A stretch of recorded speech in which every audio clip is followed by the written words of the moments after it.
할렐루야. 이렇게 오늘 또 주의 성전에 나오신 모든 분들에게 또 피차 여의치 못한 사정 때문에 영상으로 참여하는 분들에게도 넘치는 하나님의 은혜와 평강이 함께 하시기 바랍니다.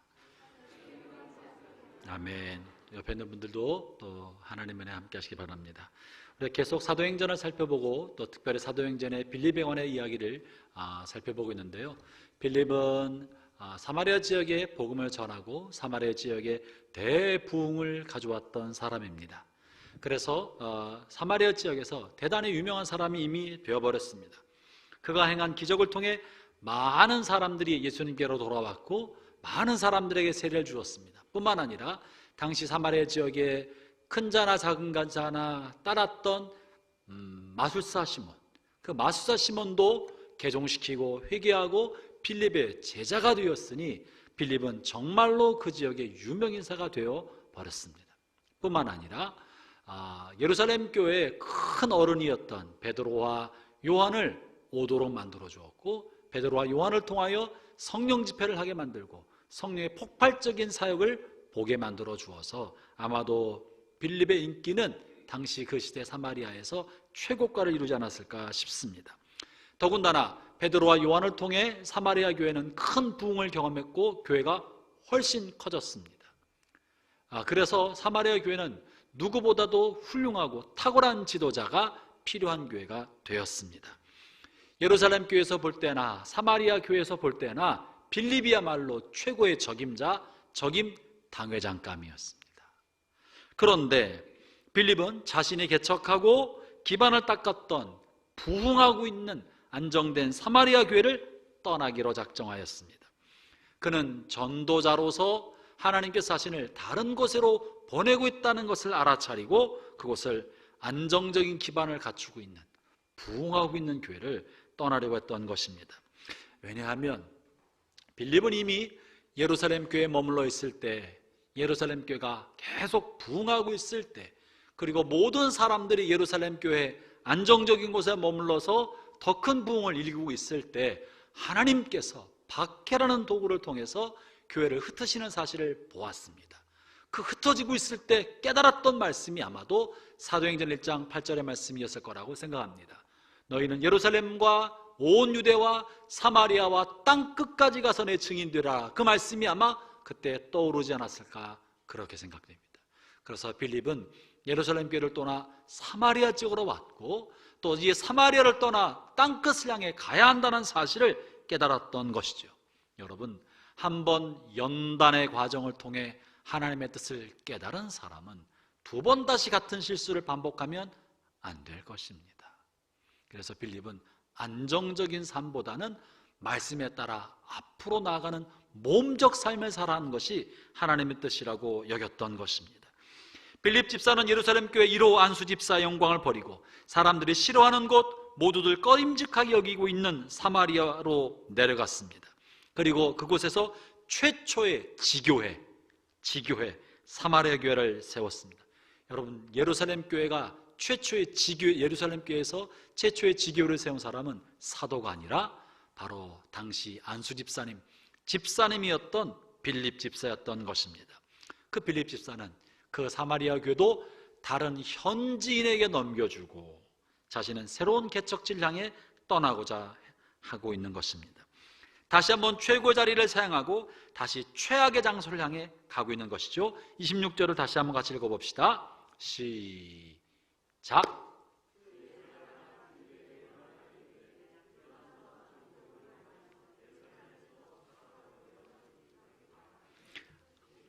광야라, 그 길은 광야라. 지금은 어디로 가고 있느냐면요, 광야길로 가고 있는 거예요. 물도 없고 풀도 없고 사람도 살지 않는 광야길로. 왜 하필이면 주의 사자가, 주의 성령이 나를 광야로 가게 하십니까? 대도시로 가야 전도하지 않겠습니까? 복음을 전하려면 사람이 많은 도시로 가야 되는데 왜 나를 광야로 부릅니까?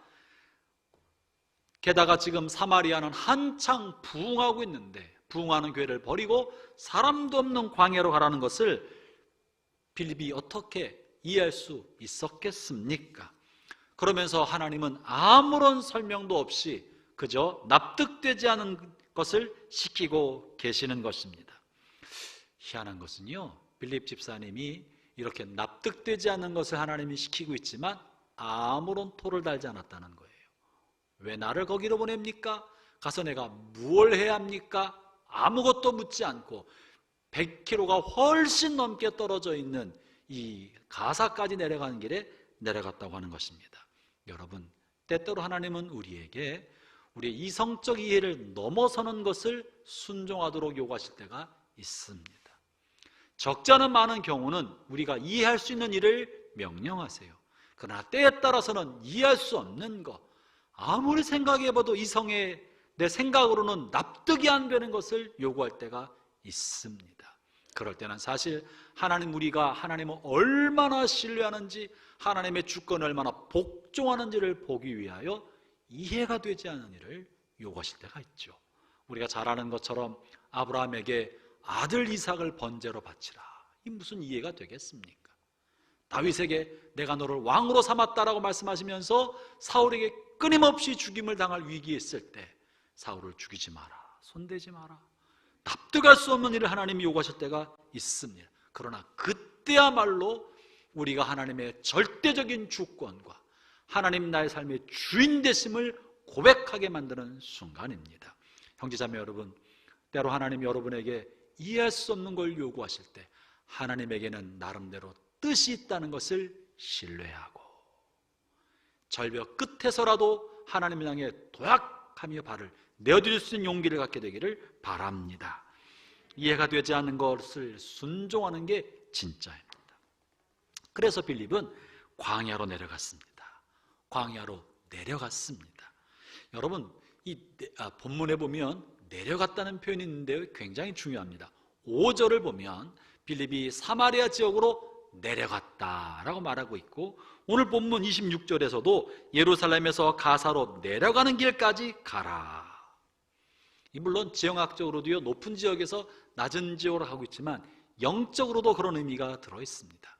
굳이 이거 내려갔다는 지형학적 표현을 쓰지 않아도 되지만 영적인 의미가 이 안에 들었기 때문에 성경은 그렇게 표시해 놓은 것입니다.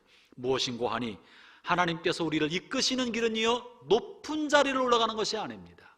인정받는 자리를 향해 가는 것이 아닙니다. 사회적으로 사람들에게 추대받는 자리로 우리를 이끄시는 것이 아니라 성령님은 우리를 낮은 곳으로 부르십니다. 하나님은 우리가 낮은 곳에 가도록 요구하시는 것입니다.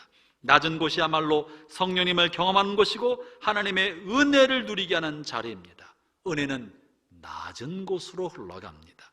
여러분, 모든 강물이 바다로 모이는 까닭이 무엇입니까?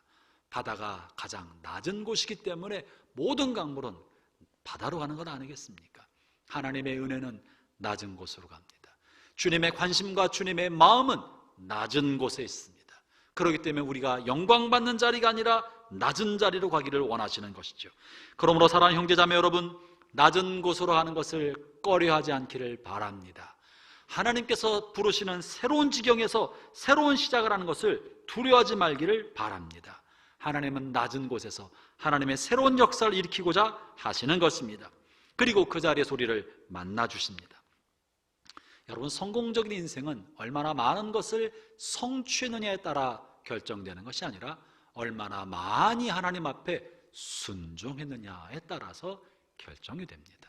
세상에서야 이력서를 가득히 채우고 경력을 가득히 채우는 성취를 보지만 하나님은요, 얼마나 많이 순종했나, 얼마나 많이 하나님 앞에 자신을 낮추어 드렸나, 이것이 하나님 나라의 평가 항목이 되지 않겠습니까?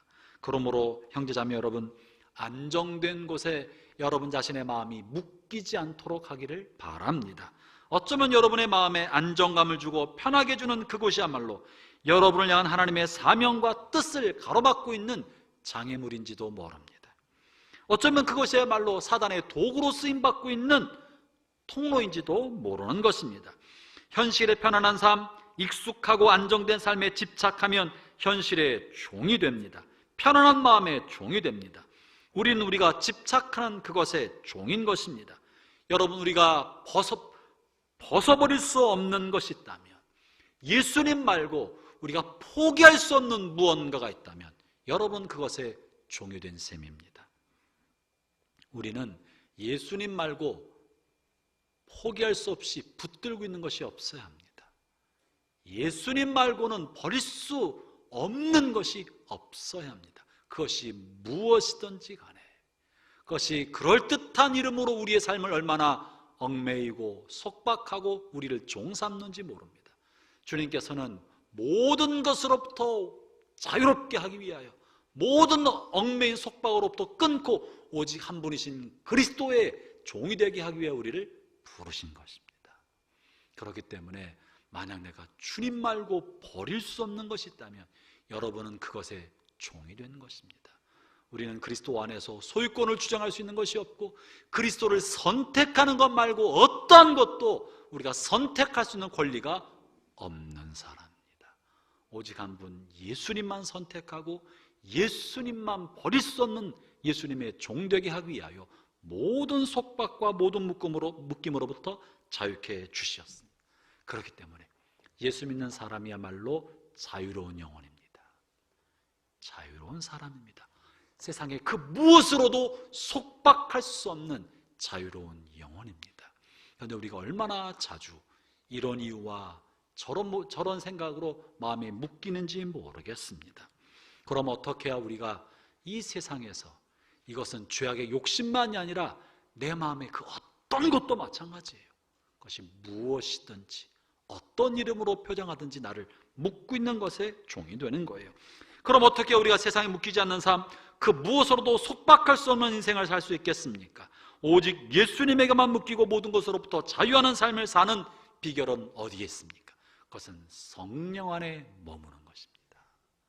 성령님의 인도하심을 받는 것입니다. 성령님의 인도하심 아래 있지 아니하면 자기가 자신의 삶을 인도할 때 우리는 자기 안에 있는 그 무엇인가 속박되게 되어 있습니다. 오늘 보십시오. 오늘 빌립 집사님을 이끌고 있는 것이 무엇인가 보십시오. 그가 편안한 삶에 안주하지 않는 것은 역마살이 껴서 그런 것이 아닙니다. 방랑의 기질이 있어서 그런 것이 아닙니다. 그의 머릿속에도 온갖 이야기가 다 있지 않겠습니까? 사마리아 교회, 내가 개척한 교회인데, 사마리아 성도들 다 나를 찾고 있는데 내가 떠나가면 누가 합니까? 더 많은 사람에게 복음 전하려면 도시로 가야 되지 않습니까? 온갖 타당한 이유와 설득력 있는 수많은 생각이 그의 마음과 생각을 사로잡고 있었지만, 이 모든 것으로부터 벗어나여 자유로울 수 있는 것은 나는 하나님께만 복종한다, 성령님이 나를 인도하신 대로 살아간다는 그것이 그로 하여금 어떠한 타당한 이유로부터도 자유롭게 만들어 주셨던 것입니다. 오늘 본문에서 빌립을 이끌고 있는 것은 이 성령님이었습니다.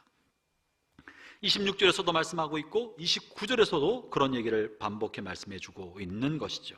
26절에 일어나서 남쪽을 향하여 예루살렘에서 가사로 내려가는 길까지 가라 라고 지시를 받은 거예요. 본문에 보면 남쪽을 향하여 라고 26절에 되어 있는데, 리빙 바이블 대부분의 한글 성경은 남쪽을 향하여라고 번역이 되어 있습니다, 원문을. 그런데 일부 영어 성경, 리빙 바이블이나 굿뉴스 바이블 또는 메시지 성경에서는요, 남쪽을 향하여라고 번역하지 않고 정오의 다토록이라고 시간을 사용하고 있습니다. 왜 이럴까 싶어서 제가 원어 성경을 찾아봤더니 이 본문 원문의 이 남쪽이라는 말의 원문은 메셈브리아라는 헬라어가 쓰였는데, 이 메셈브리아라는 말은 남쪽이란 뜻도 가지고 있고 시간적으로 정오, 대낮이란 뜻도 가지고 있습니다. 그러니까 본문을 이렇게 번역할 수도 있고 저렇게 번역할 수도 있는 거예요. 다시 말하면 남쪽으로 향하여 예루살렘에서 가사로 가는 길로 가라 라고 해석할 수 있지만, 또 다른 말로 주의 사자가 빌립에게 말하여 이르되 일어나서 정오쯤이 되어 닿도록 예루살렘에서 가사로 가는 길로 가라 라고 해석하고 번역할 수도 있는 거예요.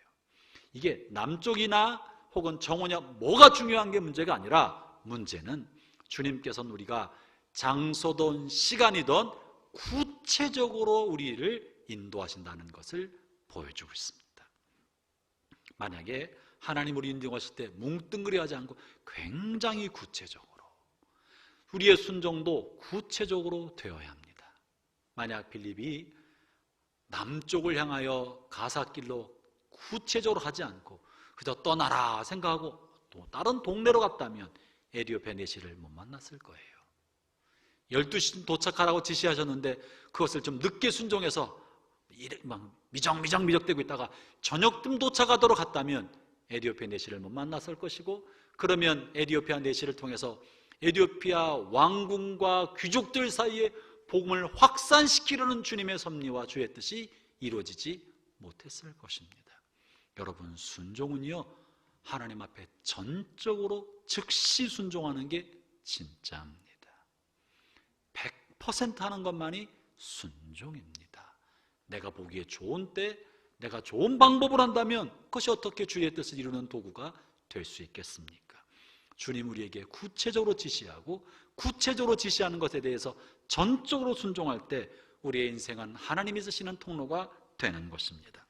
그러므로 사랑하는 형제자매 여러분, 하나님 앞에 성령님의 구체적인 인도하심을 받을 수 있도록 기도하기를 바랍니다. 빌립 집사와 에디오피아 내시는 우연히 만난 것이 아닙니다. 주님께서 구체적으로 지시하심으로 일이 이루어진 것이죠.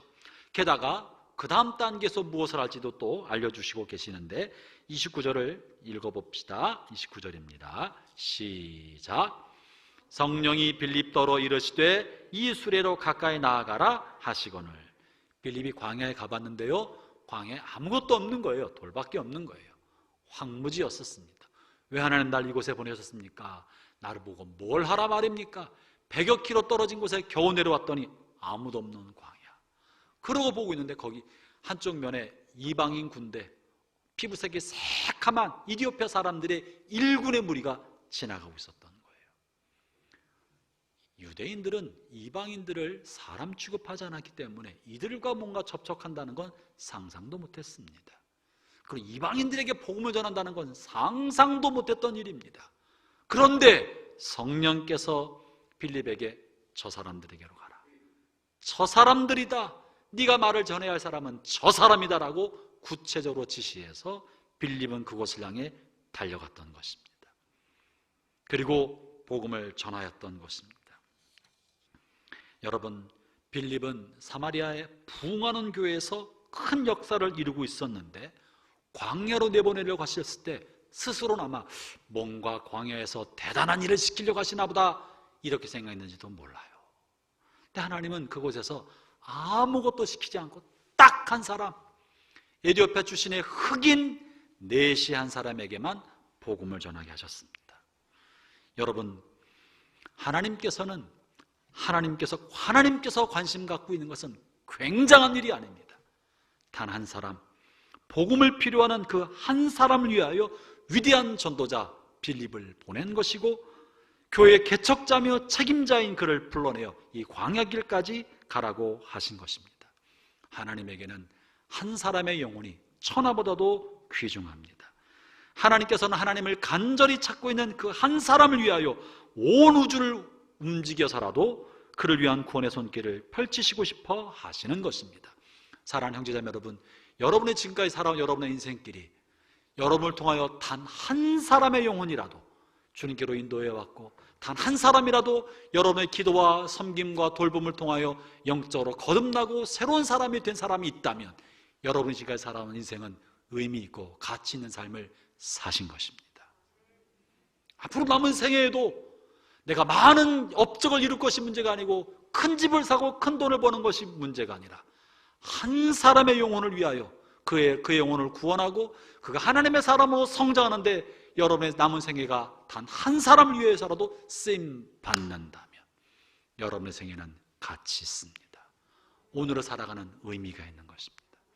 그러나 아무러한 영혼 구원과 사람을 살리는 것과 사람의 인생에 변화되는 일을 위해 쓰임 받지 못하고 다만 내 배부르고 나 먹고 사는 일에만 관심 갖고 인생을 살아간다면 그것이 어찌 가치 있고 의미 있는 삶이라고 할 수 있겠습니까?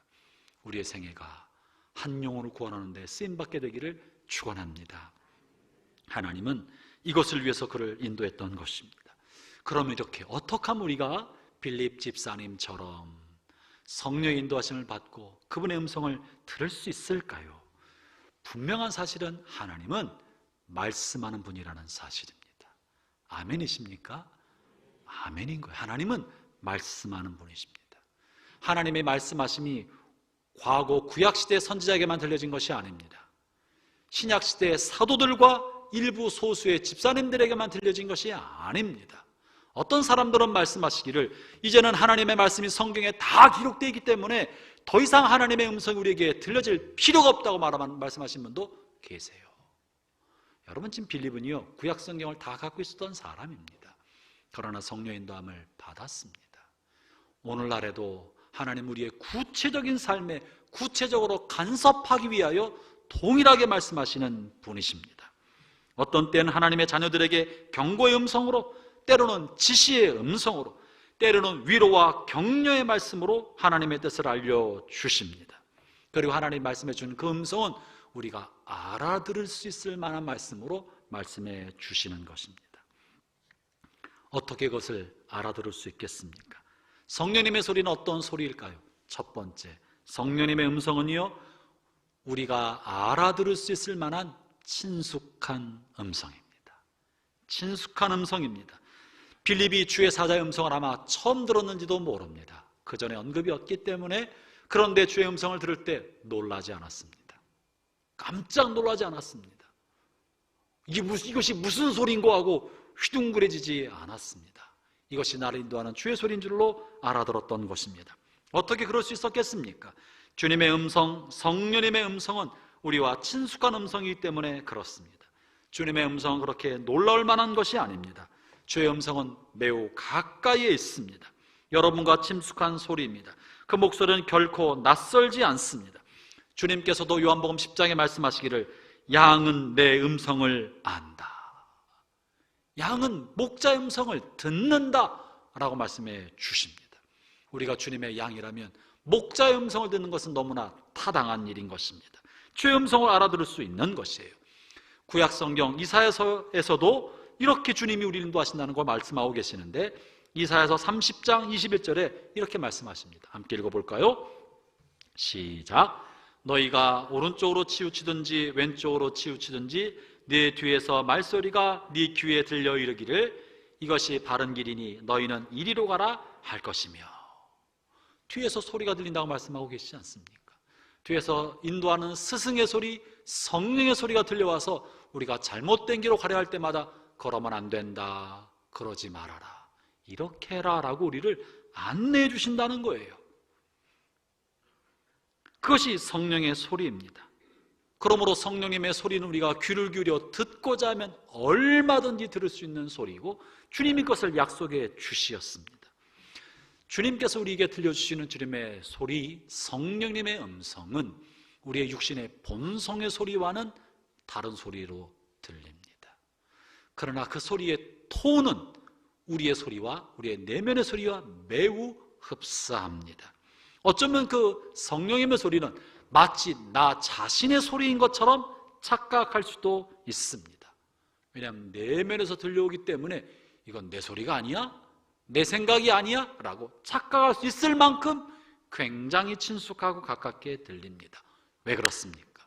성령님이 어디에 계십니까? 성령님 만약에 구름 위에 계신다면 구름에서 쩌렁쩌렁 울리는 뇌성처럼 들렸을 것입니다. 그러나 성령님은 우리 안에 계십니다. 우리 안 어딘가에 계셔서 내면으로부터 성령의 소리가 들려오는 거예요.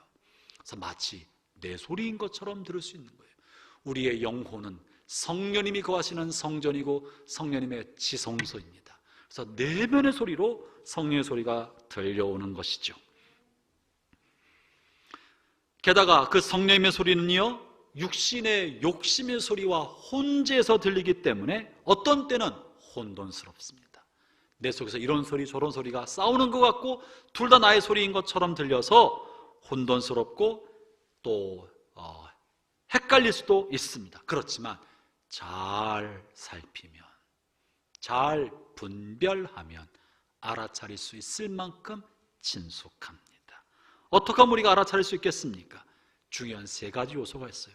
성령의 내적 음성을 알아차릴 수 있는 세 가지 요소는, 먼저는 깨끗한 마음입니다. 순수한 마음, 동기가 순수할 때 그 소리를 알아차릴 수 있어요. 동기가 이기적이거나 악한 동기를 가지고 있으면 주의 음성을 분별할 수 없어요. 깨끗한 마음과 순수한 동기로 듣고자 할 때, 또 하나는요, 정직한 양심이 두 번째 요소입니다. 이기적인 생각으로 자신을 속이지 아니하고 정직한 양심으로 듣고자 할 때, 깨끗한 마음과 정직한 양심, 그리고 세 번째는 하나님을 경외하는 마음이 세 번째입니다. 하나님을 향하여 두렵고 떨림으로 하나님의 뜻을 전적으로 따르고자 하는 하나님을 경외하는 마음, 이 세 가지 요소를 마음에 갖추고 있을 때 우리는 우리 내면에 들려오는 성령님의 소리를 알아차릴 수 있습니다. 그러나 마음의 동기가 불순하거나 악한 의도를 갖고 있거나 내 뜻을 이루고자 할 때는 성령의 소리를 분별하기가 대단히 어렵습니다. 오히려 그 사람에게는 육신의 소리가 더 크게 들리기 때문에 자신의 육신의 소리를 하나님의 소리로 스스로 오해하고 그것이 옳은 길이라고 착각할 가능성이 굉장히 많습니다. 여러분이요, 그래서 하나님의 뜻을 구하고 하나님의 음성을 들으려고 할 때 내면의 소리를 귀를 기울이기를 바랍니다. 어떤 때는 그래서 이거 내 생각 아니야? 내가 참 기특한 생각을 다 했네, 이렇게 생각될 때가 있어요. 그 기특한 생각, 그것이 내면에 들려오는 성령님의 소리일 가능성이 많습니다. 어떤 때 내가 무슨 성자도 아니고 내가 꼭 그럴 필요가 있나?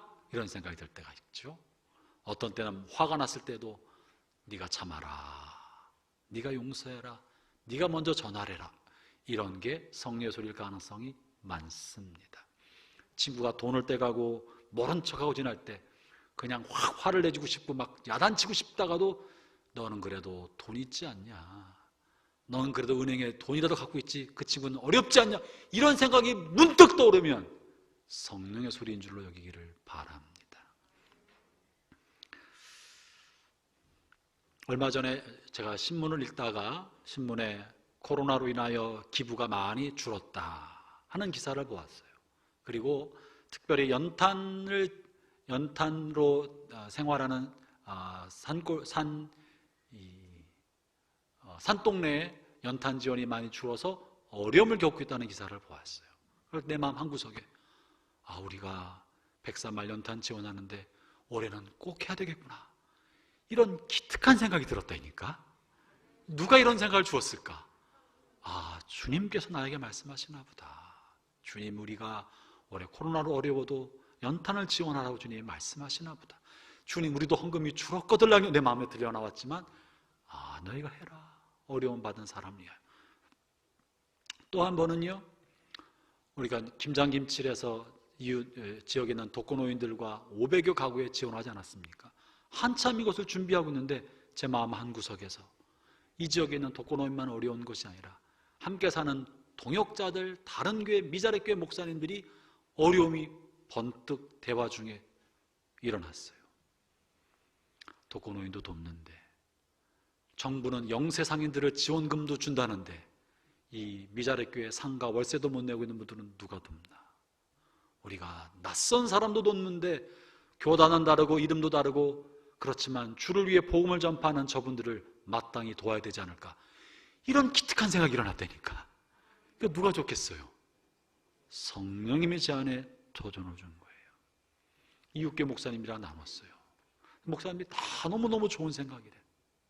같이 합시다. 근데 본인들은 예산이 없대. 요한교회가 하시죠. 우리 직분자들과 기도 시간에 나눴어요. 직분자들이, 목사님, 그거 우리가 예산으로만 할 게 아니라 너무 좋은 일인데 성도들이 함께 참여하게 하시지요. 성도들도 이 일이 좋은 일에 같이 참여하시면 좋겠습니다. 그 말을 듣는 순간 그 집사님의 소리가 제게는 성령님의 소리로 들리는 거예요. 여러분, 우리가 성령님이 내주하시는 성도들을 통하여 주의 음성을 들을 수 있습니다. 아멘 하셔요. 나만 성령의 소리를 듣는 것이 아니라 성령이 내주하시는 다른 사람 안에서도 성령의 소리가 들려오고 그를 통해서 말씀하시는 거예요. 우리가 겸손하게 늘 다른 사람을 통해 하시는 음성도 들을 줄 알아야 합니다. 그 말을 듣는 순간 주님이 참으로 이걸 원하시는가 보다. 주님의 제안에 확인을 해주신 거예요. 그래서 우리가 지금 주보 안에 넣어놨잖아요. 그죠? 그래서 우리가 미자립교회 난방비를 지원하자, 특별한 것만 하자라고 마음을 모은 것입니다. 누가 준 건가? 우리 안에 어떤 사건을, 신문 기사를, 다른 사람 이야기를 들을 때 마음에 불쑥 떠오르는 생각, 그러나 마음의 동기와 깨끗한 양심과 하나님의 경외하는 마음으로 점검했을 때 이것은 주님의 뜻이구나 라고 확신하게 될 때 주님 우리에게 주신 음성으로 알아차릴 수가 있는 것입니다. 또는 때때로 불현듯 성경 말씀이 떠오를 수 있습니다. 어떤 일을 생각할 때 문득 성경 말씀이 떠오르는 것, 순종이 제사보다 낫다. 내가 온 것은 섬김을 받으러 온 것이 아니라 도리어 섬기려 하고 자기 목숨을 많은 사람의 대성물로 주려 합니다. 하나님이 나를 그대로 있으면 하나를 그대로 있지만 땅에 떨어져 죽으면 많은 열매를 맺는다. 이런 생각이, 말씀이 불현듯 떠오르면 여러분에게 성령께서 주신 음성으로 받아들이기를 바랍니다. 놀라운 사실은요, 작은 이런 음성에 순종하기 시작하면요, 주님과의 사귐의 문이 열립니다. 내가 그 일을 순종할 때 주님이 얼마나 기뻐하시는지를 내 영혼이 감지하게 돼요. 불순종하면 하나님이 얼마나 그것을 슬퍼하신지도 감지하게 돼요. 이것이 주님과의 영적인 사귐인 거예요. 이 영적인 사귐을 사는 게 정상적인 그리스도인의 삶입니다. 아멘 소리가 작은 것은, 주님과 이런 영적인 사귐을 하는 게 정상적입니다.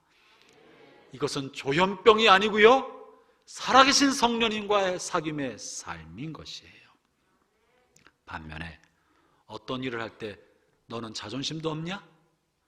이번 기회에 본때를 보여줘야 돼. 네가 자꾸 봐주니까 무시를 당하는 거야. 이런 자존심에서 아우성친 소리가 들리면 그것은 성령의 소리가 아닐 가능성이 99.9%입니다. 자존심을 내세우는 소리, 본때를 보여주고 싶은 음성, 누군가를 가르치고 싶어하는 음성, 손해보지 말라는 아우성은 마귀의 소리요, 욕심 많은 자아의 소리요, 자존심을 주장하는 육신의 소리인 줄로 알기를 바랍니다. 분별력을 가져야 됩니다. 우리가 성령의 소리에 귀를 기울이지 아니하면 더 아우성치는 자존심의 육신의 소리, 손해보지 않으려는 옛 자아의 소리가 우리의 삶을 이끌어가게 되는 것입니다. 이것에 대해서 사도 바울은 로마서 8장 5절부터 6절에 이렇게 표현합니다. 같이 한번 읽어볼까요? 로마서 8장 5절부터 6절의 말씀입니다. 시작. 육신을 따르는 자는 육신의 일을, 영을 따르는 자는 영의 일을 생각하나니 육신의 생각은 사망이요 영의 생각은 생명과 평안이니라. 육신을 따르는 사람은 육신의 일을 생각하고 마침내 육신의 생각을 따르는 결과는 사망이지만, 영을 따르는 사람, 성령을 따라 살아가는 사람은 성령의 일을 생각하고 그 성령의 일은 생명과 평강, 평안을 주는 거라고 말씀하십니다. 로마서 그 뒤에 이어지는 8장 13절과 14절은요 이렇게 말씀하고 계셔요. 8장 13절 14절 이어서 보겠습니다. 시작. 너희가 육신대로 살면 반드시 죽을 것이로되 영으로서 몸의 행실을 죽이면 살리니 무릇 하나님의 영으로 인도함 받는 사람은 곧 하나님의 아들들이라. 여러분, 구원받았다고 안심하지 말기를 바랍니다. 육신대로 살면 죽습니다. 성경에 써 있잖아요. 육신대로 살면 죽습니다. 육신대로 사는 거 가지고 자랑스럽게 생각하지 마세요. 육신대로 살면서 신앙생활을 20년, 30년 하였어도 30년의 삶이 육신대로 살아봤다면 하나님께 무슨 영광이 되겠습니까? 그 사람이 집사로 불리던 권사로 불리던 장로로 불리던 목사나 선교사로 불려서 많은 성취를 이뤘다고 할지라도 자신의 삶을 살아가는 삶의 방법이 육신을 따라 살아봤다면 하나님에게는 아무것도 아닙니다.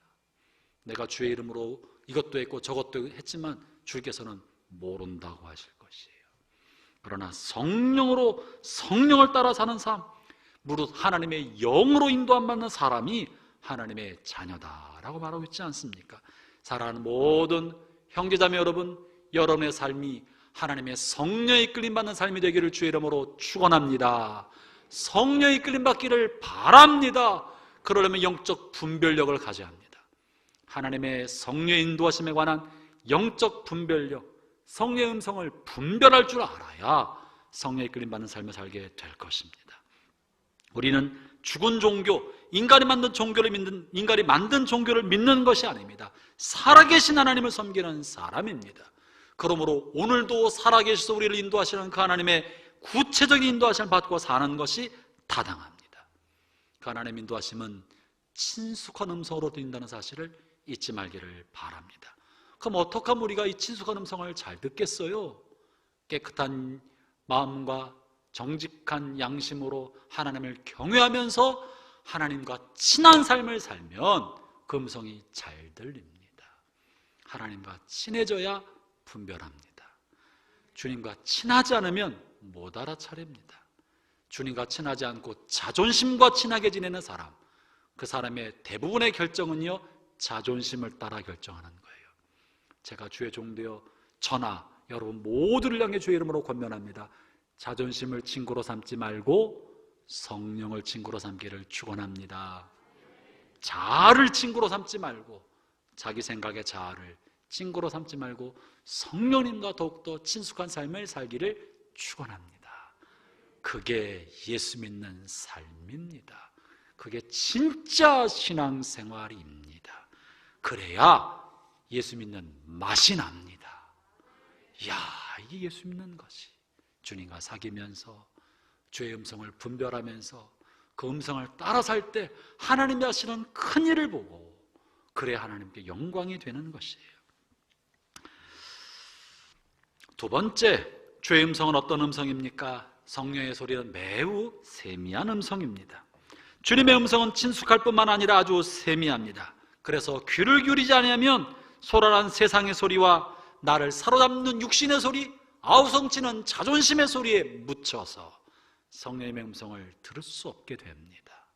성령의 소리는 매우 세미하기 때문에 귀를 기울이지 아니하면 분별하기가 어렵습니다. 대체로 우리가 주님의 음성을 잘 듣지 못하는 까닭은 우리 내면에 있는 자기 소리, 육신의 소리, 이성의 소리, 자기의 감정에 아우성치는 외침이 크기 때문에 성령의 세미한 소리를 못 알아차리는 것입니다. 자기 소리는 크고 성령의 소리는 세미하기 때문에 잘 들리지 않는 것처럼 여겨집니다. 그렇기 때문에 무엇보다 주님의 음성을 잘 듣고 성령에 민감하게 살려면 여러분의 심령이 내적 평강을 유지해야 합니다. 내면의 평정심을 유지해야 성령의 소리를 알아차릴 수 있습니다. 주님의 음성은 종종 고요한 호수의 작은 파문을 일으키는 것처럼 실바람처럼 다가옵니다. 혹은 숨소리처럼 침묵 속에서 들려옵니다. 주님의 소리는 침묵의 소리예요. 물론 어떤 경우에는 우리가 사도행전 9장을 통해 보면 알겠지만, 다메섹으로 가고 있던 사울을 향해서 주님이 사울아 사울아 큰 소리로 말씀하셨어요. 깜짝 놀랄 만큼, 이게 무슨 소리입니까 할 만큼. 그러나 그것은요 흔하지 않습니다. 그런 소리가 없지 않지만 흔하지 않고, 대부분은요 내 밖에서 들려오기보다도 내 안에서 들려옵니다. 내 안에서 들려온 소리는요 세미한 소리예요. 침묵의 소리예요. 실바람처럼 영혼의 파문을 일으키는 작은 소리입니다. 이 작은 파문을 알아차리려면 우리의 영혼이 호수처럼 맑고 잔잔해 있어야 실바람이 일으키는 작은 파문을 분별하고 알아차릴 수 있는 거예요. 그래서 내면의 평정심, 내적 평강을 유지하고 있어야 주님이 실바람처럼 뜻을 알려줄 때 알아차릴 수 있어요. 근데 내 마음이 이 세상의 염려와 걱정으로 소용돌이치고 있어. 상한 자존심 문제 때문에 화가 벌떡벌떡 나고 코에서 그냥 바람이 그냥 훅 일어나고 머리가 스팀을 받아서 막 열받고 있어. 내면이 폭풍 치고 있으면 잠잠한 실바람 어떻게 알아차리겠습니까? 그럴 때는 침묵의 음성을 들을 수가 없는 것입니다. 주님의 음성에 대하여 구약성경 엘리야가 이렇게 말한 바가 있습니다. 엘리야가 주의 음성을 듣는 장면에 실려 있는데요, 열왕기상 19장 11절부터 13절 말씀입니다. 같이 한번 읽어보겠습니다. 시작. 여호와께서 이르시되 너는 나아가서 여호와 앞에서 산에 서라 하시더니 여호와께서 지나가시는데 여호와 앞에 크고 강한 바람이 산을 가르고 바위를 부수나 바람 가운데 여호와께서 지나 계시지 아니하며 바람 후에 지진이 있으나 지진 가운데도 여호와께서 계시지 아니하며 또 지진 후에 불이 있으나 불 가운데도 여호와께서 계시지 아니하더니 불 후에 세미한 소리가 있는지라 엘리야가 듣고 겉옷으로 얼굴을 가리고 나아가 굴 어귀에 서서 섬에 소리가 그에게 임하여 이르시되 엘리야여 네가 어찌하여 여기 있느냐. 엘리야가 하나님 만나고자 할 때 큰 바람이 일어났고 산이 쪼개질 만한 지진도 일어났고요, 불도 내렸어요. 하나님 우리에게 다가오실 때 하나님의 음성은 불처럼 지진처럼 강한 바람처럼 임하는 것이 아니고 그 속에 하나님 계시지 않았어요. 하나님 어떻게 찾아오셨다고요? 세미한 음성으로, 세미한 음성으로, 들릴 듯 말 듯, 소리가 나는 듯 안 나는 듯, 숨소리 같은 세미한 음성으로 들려왔습니다. 주님의 음성은 들리지 않는 고요한 파문입니다. 그렇기 때문에 성령으로 살고자 하는 사람은 언제든지 자신의 영혼과 심령의 평정심, 내적 평강을 유지하고 있어야 합니다. 그래야 주의 소리를 들을 수 있습니다. 여러분의 귀를 세상을 향해 두면 세상의 온갖 이야기와 소리에 세상의 염려와 근심이 심령이 흉흉하게 되고 거친 파도가 일어나게 되면 주의 음성을 알아차릴 수 없습니다. 그러므로 여러분의 귀를 바깥을 향해 둘 것이 아니라 내면을 향하십시오. 내면을 향하십시오. 내면에 주님이 어떤 작용을 일으키시는지 내면을 향하십시오. 내적인 평강을 유지하도록 하고 마음의 평정심을 지키십시오. 그래야 호수에도, 평온한 호수에 떨어지는 나뭇잎 같은 주의 파문을 알아들을 수 있는 것입니다. 여러분, 그래야 우리가 성령에 민감한 삶을 삽니다. 나 자신이 내면의 평강을 유지하고 평강을 지키면서 살 때 내가 다른 사람에게 함부로 말을 하면 마음의 평강이 깨어집니다. 내가 다른 사람에게 흘기는 눈을 보내면 마음의 평강이 깨어집니다. 내가 악한 동기와 나쁜 생각을 품고 있으면 마음의 평강이 깨어집니다. 동시에 내가 거친 말을 하거나 흘기는 눈을 다른 사람에게 보내면 다른 사람은 나의 거친 말과 흘기는 눈을 받는 사람은 마음의 평강이 또 깨어집니다. 나 자신이 마음의 평강을 중요하게 여길 때 다른 사람의 영적 평강에도 감수성을 가지고 예민하게 되는 거예요. 그래야 그 사람도 성령의 평강을 누릴 수 있도록 배려하는 사람이 됩니다. 이게 성령 공동체 삶의 모습입니다. 나 자신도 평강을 지키면서 주의 음성의 귀를 누리고 다른 사람도 주님과 평강 가운데 동행하도록 그의 영혼에 대한 감수성을 갖고 살아가는 것입니다. 그러면 주님께서 이렇게 우리에게 음성을 들려주신 목적이 무엇일까요? 성령의 음성의 목적은 우리를 향한 하나님의 뜻을 이루고자 하는 것입니다. 30절과 31절 오늘 본문 말씀을 읽어볼까요?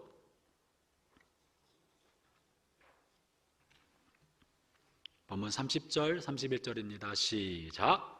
빌립이 달려가서 선지자 이사야 글을 읽는 것을 듣고 말하되 읽는 것을 깨닫느냐? 대답하되 지도해 주는 사람이 없으니 어찌 깨달을 수 있느냐 하고 빌립을 청하여 수레에 올라 같이 앉으라 하니라.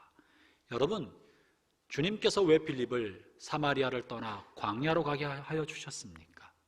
빌립을 높은 자리에 앉게 하거나 굉장한 어떤 일을 하려고 하신 것입니까? 빌립의 마음의 소원을 들어주기 위해서 그런 것입니까? 아닙니다.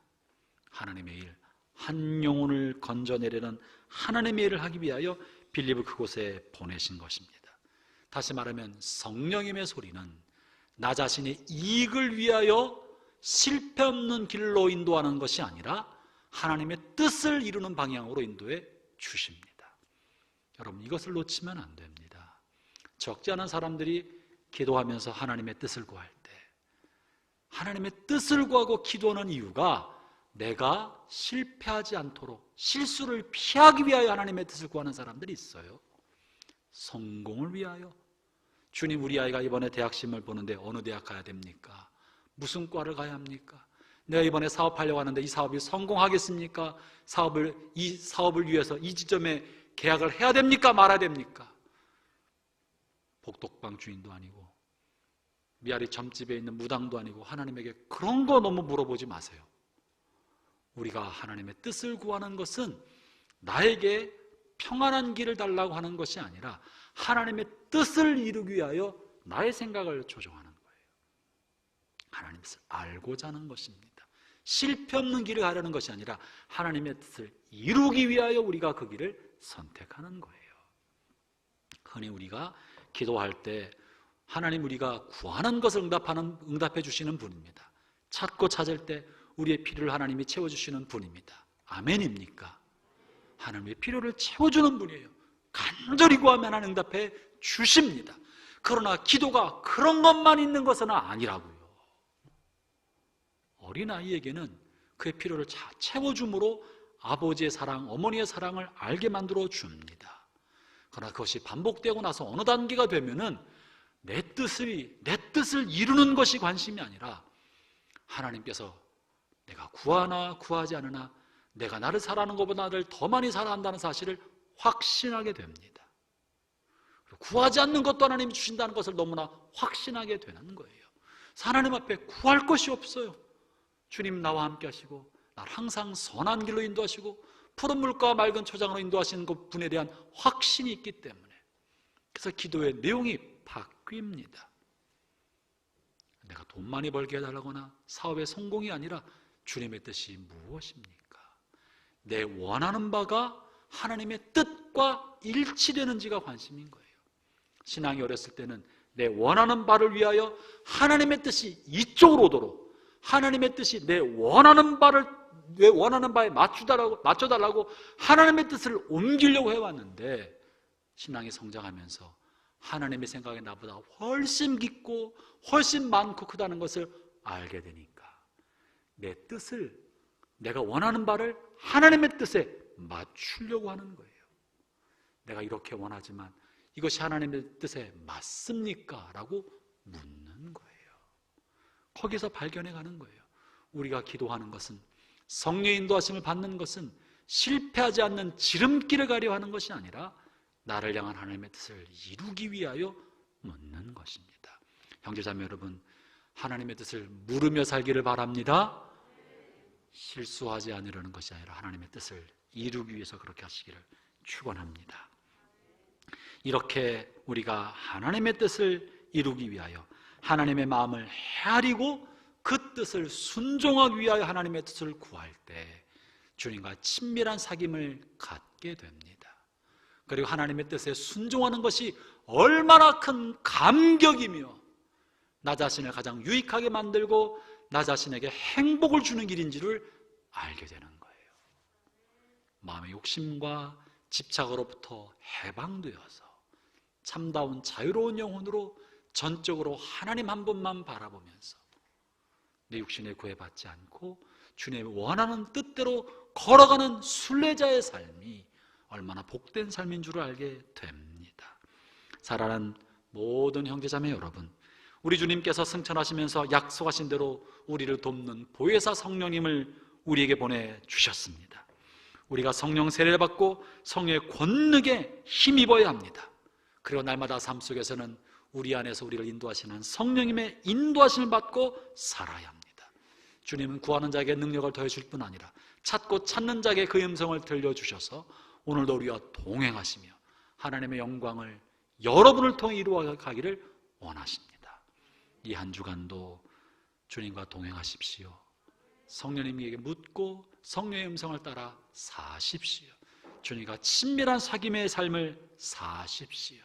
그러면 여러분은 예수 믿는 맛이 무엇인 줄 알게 될 것입니다. 이 한 주간 주님과 동행하는 복이 모든 성도들이 함께 하시기를 축원합니다. 기도하겠습니다.